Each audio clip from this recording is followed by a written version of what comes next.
Our next topic is equilibrium of concurrent force.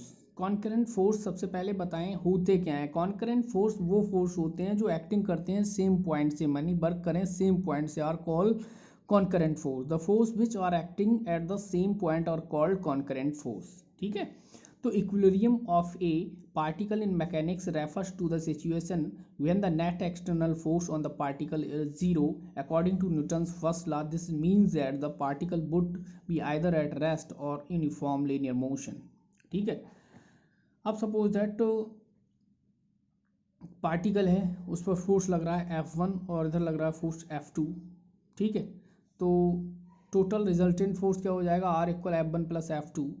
अब equilibrium में की कंडीशन में क्या हो जाएगा हमारा, ये R जीरो हो जाता है, यानी F1 plus F2 equal zero हो जाएगा।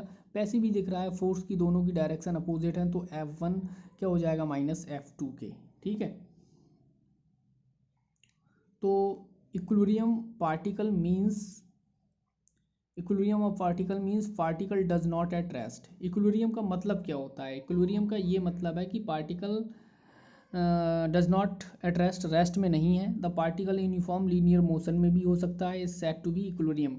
इक्विलिब्रियम मतलब ये नहीं है कि पार्टिकल रेस्ट में ही रहे, उसका मतलब ये भी है कि पार्टिकल मोशन कर सकता है बट यूनिफॉर्म लीनियर मोशन से। ठीक है, अब एक एग्जांपल लेते हैं कॉन्करेंट फोर्स, क्योंकि ये एक ही पॉइंट से लगते हैं। सपोज दैट यहाँ हमारा फोर्स लग रहा है F1, इस पॉइंट से इधर फोर्स लगा दिया F2, इधर फोर्स लगा दिया F3।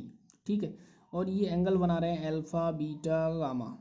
ठीक, तो अब हम टोटल फोर्स निकालेंगे या इक्विलिब्रियम ऑफ फोर्स निकालेंगे पॉइंट टू पर। ठीक है, तो OA OB and OC dash अगर इधर हम खींच दें, ठीक है, सपोज दैट ये इसके अपोजिट फोर्स हो जाएगा OC डैश, क्योंकि ये ठीक है इसके नेगेटिव हो जाएगा, तो इक्वल ले सकते हैं। तो OA equal OB equal OC dash and OC to both side. ठीक है, OA plus OB plus OC। अब हमने क्या किया है, इस OC को हमने बोथ साइड क्या कर लिया है, ऐड कर लिया है। OC dash is equal to and opposite किसके है, OC के, यानी ये OC डैश है वो इक्वल और अपोजिट किसके है, OC के।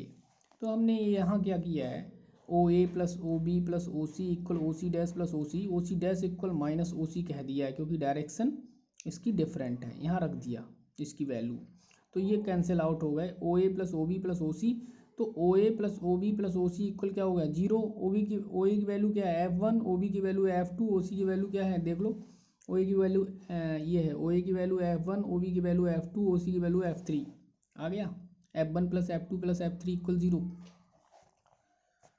तो there concurrent forces F1 F2 F3 will be in equilibrium, तो ये इक्विलिब्रियम में है। ठीक है, when the resultant of F1 and F2 is equal and opposite to the third force.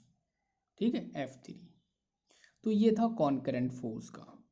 तो कॉन्करेंट फोर्स क्या होते हैं, आप देख ही रहे हैं इस एग्जांपल में, the force which are acting at the same point और कॉल्ड कॉन्करेंट फोर्स। ये एक्टिंग करते हैं मतलब वर्क करते हैं सेम पॉइंट पर, इसीलिए ये कॉन्करेंट फोर्स कहलाते हैं। तो F1 F2 F3 कैसे हैं, कॉन्करेंट फोर्सेस। ठीक है, नेक्स्ट वीडियो में we will discuss about the fraction.